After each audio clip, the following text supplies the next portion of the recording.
নমস্কার, আমি কুশ। ভূত এফএম বাংলাতে আপনাকে স্বাগত। শুরু করছি আজকের গল্প। গল্পটি ভালো লাগলে চ্যানেলটি লাইক ও সাবস্ক্রাইব করতে ভুলবেন না।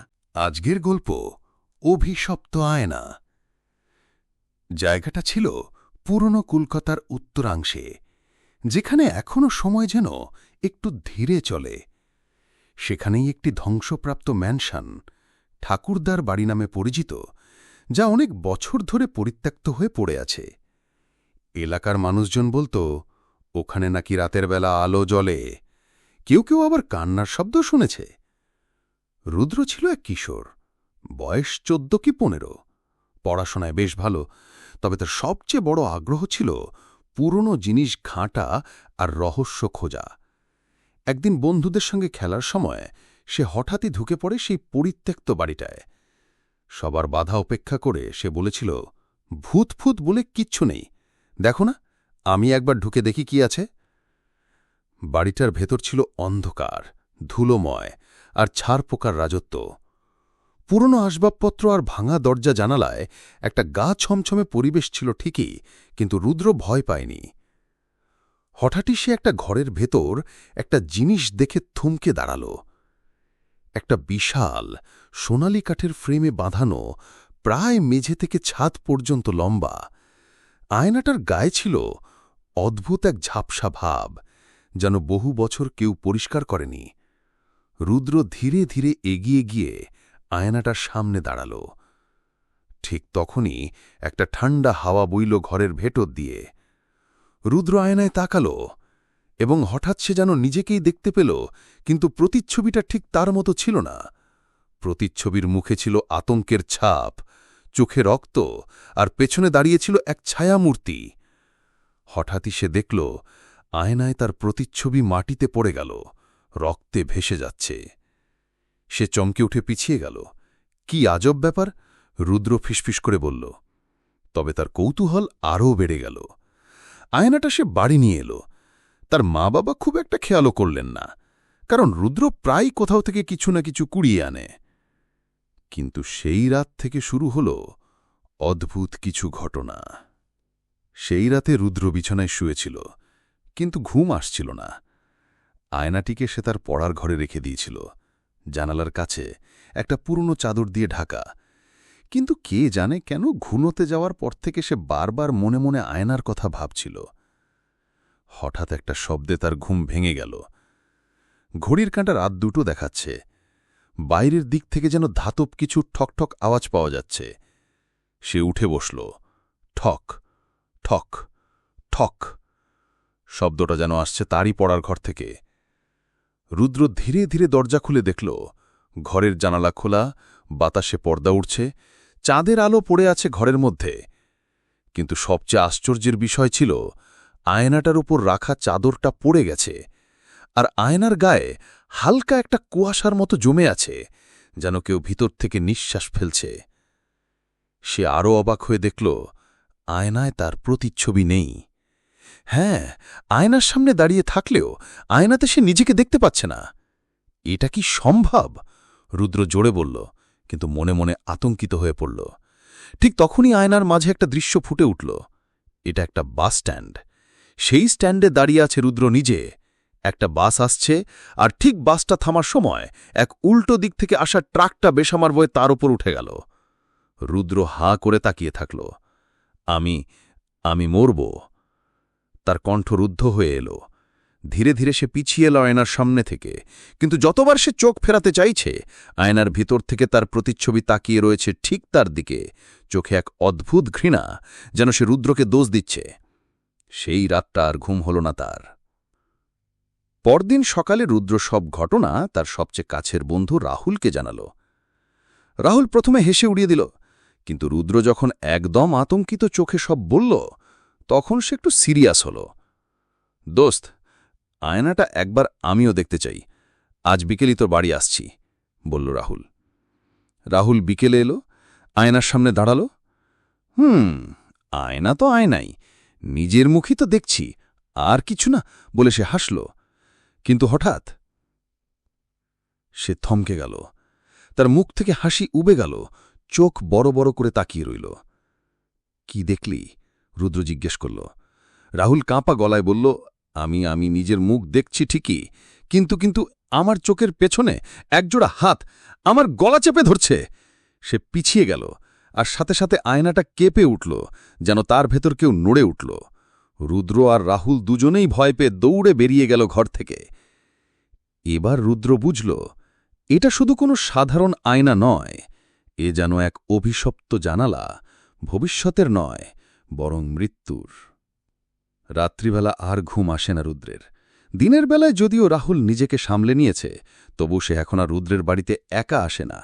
আয়নাটার সামনে যেতে কেউ চায় না, কিন্তু রুদ্র জানত এই আয়নার একটা রহস্য আছে, আর সেটা না জানতে পারলে সে শান্তি পাবে না।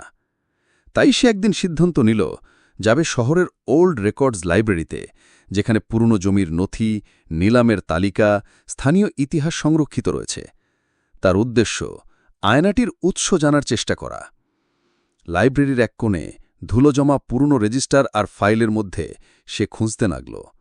কয়েক ঘণ্টা ধরে খুঁজে যাওয়ার পর এক জায়গা চোখ আটকে গেল।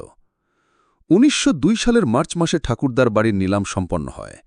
সমস্ত আসবাবপত্র বিক্রি করা হয়, শুধু একটি জিনিস বাদ পড়ে, একটি আয়না, যেটি নাকি অপশক্তি দ্বারা আক্রান্ত বলে তখনকার ব্রাহ্মণ পুরোহিতেরা ঘোষণাও করেন। আয়নাটিকে কেউ কিনতেও চায়নি। শেষে তা বাড়িতেই থেকে যায়, আর বাড়ির কর্তা শ্রীধর দত্ত আত্মহত্যা করেন ঠিক আয়নাটির সামনে। আরও খুঁজতে খুঁজতে সে পেল এক পুরনো সংযুক্ত নথি, ডার্ক আর্টস ইন বেঙ্গল, একটি রিসার্চ নামের একটি পাণ্ডুলিপি। সেখানে আয়নাটির উল্লেখ ছিল। এক ইউরোপিয়ান জাদুকার ল্যামার্টিন নাকি এই আয়নাটি এনেছিলেন ফ্রান্স থেকে ১৯বিংশ শতাব্দীতে। লেখা ছিল, এই আয়নার শক্তি তা নয় যা একবারে ধরা যায়, যে এতে দেখে নিজের মৃত্যু, তার ভাগ্য অনিবার্য। প্রতিচ্ছবি কেবল ভবিষ্যৎ নয়, মৃত্যুর আত্মাও প্রকাশ করে। আয়না মৃত্যুকে প্রতিফলিত করে এবং ধীরে ধীরে জীবন্ত আত্মাটিকে গ্রাস করে। রুদ্র যেন নিঃশ্বাস নিতে ভুলে গেল। একটি কথা ছিল সেই বইতে যা তাকে কাঁপিয়ে দিল। যে আয়নার গোপনীয়তা জানে, তার প্রতিচ্ছবি জীবন্ত হয়ে ওঠে। আয়না তখন একটা ফাঁদ, এক জীবন্ত আত্মার কারাগার। রুদ্র ভাবল, তাহলে কি তার প্রতিচ্ছবি তার শত্রু হয়ে উঠছে? বইয়ের একেবারে শেষে একটা নাম লেখা ছিল, পণ্ডিত জগদীশ বন্দ্যোপাধ্যায়, দক্ষিণেশ্বরের তান্ত্রিক গবেষক। রুদ্র সিদ্ধান্ত নিল, যেভাবেই হোক এই মানুষটির সঙ্গে দেখা করতে হবে। সে ভাবল, এটাই হয়তো তার একমাত্র সুযোগ আয়নার অভিশাপ থেকে বাঁচার। দক্ষিণেশ্বরের পথে যাওয়ার সময় রুদ্রের বুকের ভেতর যেন কিছু একটার ভার জমে উঠছিল। চারপাশে গঙ্গার হাওয়া, কাশবনের মাঝে সূর্যের আলো, পাখির ডাক, সবকিছুই স্বাভাবিক, কিন্তু তার ভেতর এক অস্বস্তি জমে উঠছিল। পণ্ডিত জগদীশ বন্দ্যোপাধ্যায়ের বাড়িটা ছিল দক্ষিণেশ্বর মন্দিরের কাছেই, এক সরু গলির শেষ মাথায়।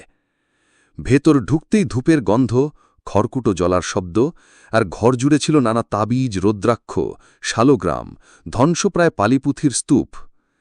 এক বৃদ্ধ ধীরে ধীরে সামনে এলেন, চোখে মোটা কাঁচের চশমা, মাথা ভর্তি সাদা চুল। তিনি চুপ করে রুদ্রের মুখের দিকে তাকিয়েছিলেন কিছুক্ষণ। আয়নার সামনে দাঁড়িয়েছ? গম্ভীর গলায় প্রশ্ন করলেন পণ্ডিত জগদীশ। রুদ্র অবাক হয়ে জবাব দিল, হ্যাঁ, আপনি কি করে জানলেন? পণ্ডিত চোখ বুঝলেন। তোমার শরীরের চারপাশে এক অদৃশ্য ছায়া নেমে এসেছে। তোমার প্রতিচ্ছবি এখন আর শুধু ছায়া নয়, সে চাইছে তোমার জায়গা নিতে। আয়নাটা কি এখনো তোমার ঘরে আছে? রুদ্র মাথা নাড়ল, হ্যাঁ, কিন্তু আমি এটা থেকে মুক্তি পেতে চাই। পণ্ডিত বললেন, এ আয়না শুধু প্রতিচ্ছবি ধরে রাখে না, এটা আত্মার দ্বার।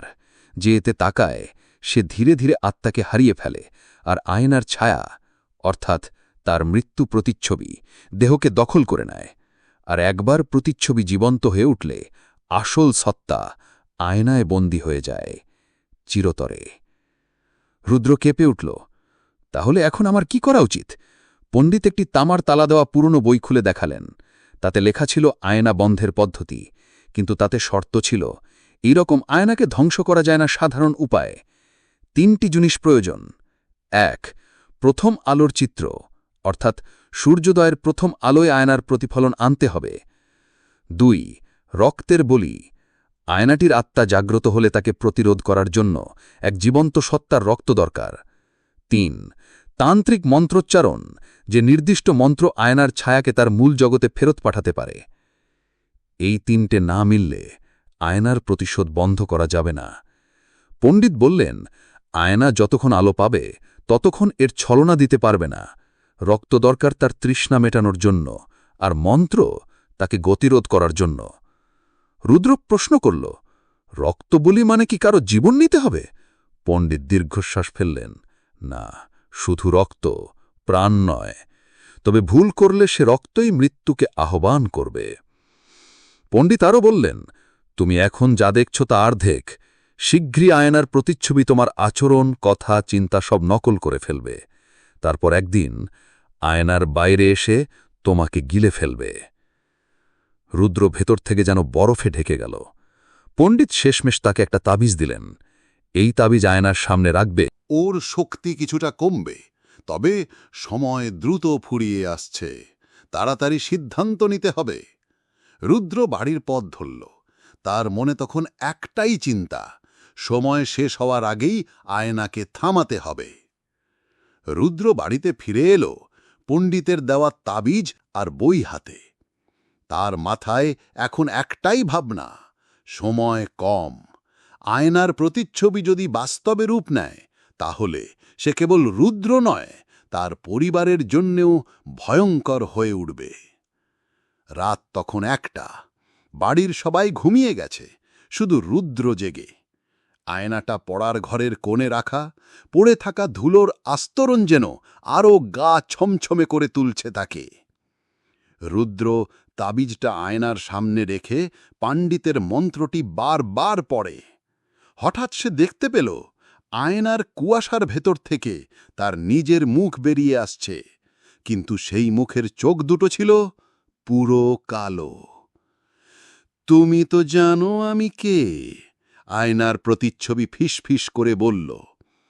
রুদ্র পিছিয়ে গেল, তার গলা শুকিয়ে এলো। সে মুখ খুলে কিছু বলতে পারছিল না। তোমার জীবন আমার, এবার প্রতিচ্ছবি হাসল। ঠিক সেই মুহূর্তে জানালার বাইরে একটা কাঁচ ভেঙে পড়ল। আওয়াজে রুদ্রের মা ছুটে এলেন ঘরে। কি হয়েছে রুদ্র? রুদ্র বলল না কিছু, শুধু বলল, তুমি এখন এই ঘরে থেকো না, কিছু ভয়ঙ্কর হচ্ছে। কিন্তু ততক্ষণে আয়না এক ঝলক আলো ছড়িয়ে দিল। মা তাকালেন আয়নায় এবং আচমকা চিৎকার করে উঠলেন, ওটা আমি!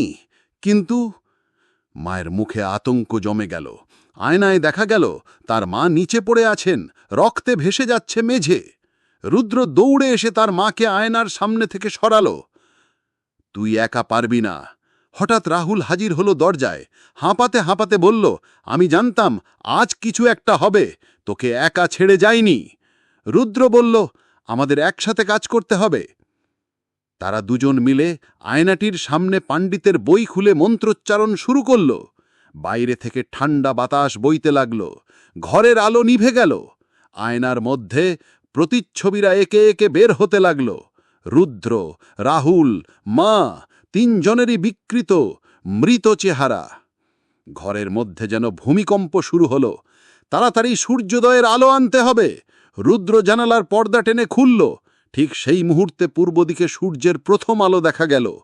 আলো আয়নায় পড়তেই প্রতিচ্ছবিগুলো কোঁকিয়ে উঠল, কাঁপতে লাগল। তাদের গলা থেকে ভেসে এলো দগ্ধ আত্মার আর্তনাদ। তাড়াতাড়ি রক্ত দাও! রাহুল তার হাত কেটে 1 ফোঁটা রক্ত ছুঁড়ে দিল আয়নার গায়ে। এক মুহূর্তের মধ্যে আয়নার ভেতরে আগুন জ্বলে উঠল। প্রতিচ্ছবিগুলো একে একে গলে যেতে লাগল। সব শেষে রুদ্রের প্রতিচ্ছবিটি তাকিয়া বলল, তুই তো বেঁচে গেলি, কিন্তু আয়নার ভিতরে আমি এখনো আছি, বলে ছায়াটা মিলিয়ে গেল। ঘর অন্ধকার থেকে ধীরে ধীরে স্বাভাবিক হল।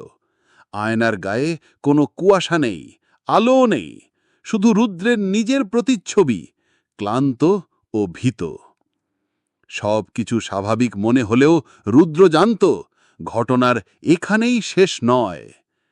রাত্রের ভয়ঙ্কর অভিজ্ঞতা পেরিয়ে সকাল এসেছিল বটে, কিন্তু তার ভিতরে একটা খালি অনুভূতি থেকে গিয়েছিল। আয়নার অভিশাপ হয়তো থেমেছে, কিন্তু প্রতিচ্ছবির সেই শেষ কথাটা মাথায় বাজছিল।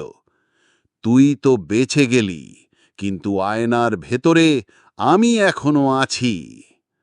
রাহুল নিজ বাড়িতে ফিরে গিয়েছিল, আর রুদ্র নিজের ঘরে আয়নার দিকে তাকিয়ে ভাবছিল এখন আর তাতে কিছুই নেই। সে নিজের চেহারা দেখতে পাচ্ছিল স্বাভাবিকভাবেই। মন্ত্র, সূর্যালোক, রক্ত সব কিছু দিয়েই যেন প্রতিফলনের অভিশাপকে জব্দ করা গিয়েছে। তবুও তার মনে এক প্রশ্ন ঘুরছিল, আয়নার প্রতিচ্ছবিটা তো আমারই ছায়া, আমার মৃত্যুর প্রতিচ্ছবি, কিন্তু আমি যদি সেই ছায়াকেই নিজের ভিতরে জায়গা দিয়ে ফেলি। 1 সপ্তাহ পরে রাহুল দেখতে পেল রুদ্র অনেক বদলে গেছে। চুপচাপ থাকে, কথাবার্তা কম বলে, মাঝে মাঝে এমনভাবে তাকায় যেন তার চোখের ভিতর কিছু অন্যরকম জিনিস বাস করছে। সেদিন রাতে রুদ্রকে ফোন করল রাহুল। দোস্ত, তুই ঠিক আছিস তো? রুদ্র কণ্ঠে এক অদ্ভুত ঠান্ডা গলায় বলল, হ্যাঁ, একেবারে ঠিক আছি, বরং এখন অনেক সম্পূর্ণ। রাহুল কাঁপা গলায় জিজ্ঞেস করল, আয়নার সেই প্রতিচ্ছবি ও কি তোর ভিতরে ঢুকে পড়েছে? রুদ্র চুপ করে রইল কয়েক মুহূর্ত, তারপর বলল, তুই কি জানিস, আয়নার শক্তি আসলে বাইরের কিছু নয়, এটা আমাদের ভিতরেরই প্রতিচ্ছবি। যা আমরা চেপে রাখি, ভয়, মৃত্যু, ইচ্ছা, সবই আয়না শুধু তুলে ধরে। এখন আমি শুধু আমি নই। ফোন কেটে গেল। রাহুল বুঝল আয়নার শক্তি হয়তো থেমেছে, কিন্তু প্রতিচ্ছবি নিজের নতুন আশ্রয় খুঁজে পেয়েছে রুদ্রের শরীরেই। সেই রাতেই ঠাকুরদার বাড়ি, যেখান থেকে আয়নার যাত্রা শুরু হয়েছিল, সেখানে হঠাৎ আগুন লেগে যায়। পুরো বাড়ি ভস্মীভূত হয়ে যায়। শুধু একটি জিনিসই পড়ে থাকে ধ্বংসস্তূপের নিচে, একটা আয়না। চিড় ধরে গেছে, কিন্তু আয়নার ভিতরে যেন কুয়াশা আবারও ঘূর্ণি নিচ্ছে। আয়না ভাঙা যায়, কিন্তু প্রতিচ্ছবি, সে তো তোমারই এক অংশ, এবং একদিন সে ফিরে আসবেই।